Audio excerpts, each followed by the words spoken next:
Апаратот за компјутерска томографија во клиничката болница во Штип не функционира повеќе од 6 месеци. И покрај долго најавуваните ветувања од страна на менаџерскиот тим на Штипската клиничка болница дека во тек е тендер за набавка за дел од апаратот, до ден денес тоа не се случи. Подолг период не работи ниту апаратот за лапароскопска хирургија. Оваа современа метода подолг период не се работи во Штипската клиничка болница.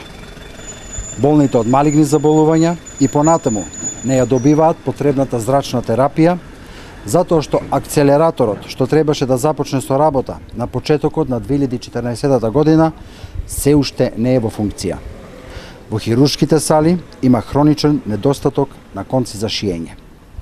Додека власта на ВМРО-ДПМН троши 18 милиони евра пари на граѓаните за панорамско тркало, пациентите се принудени потребната здравствена услуга да ја бараат во другите градови.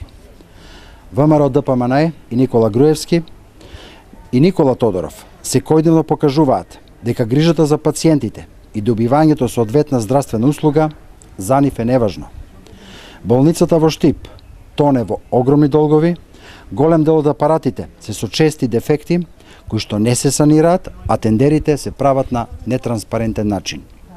Болничките аптеки често остануваат без лекови. Затоа на Штип му се потребни промени и тие ќе се случат на 11 декември.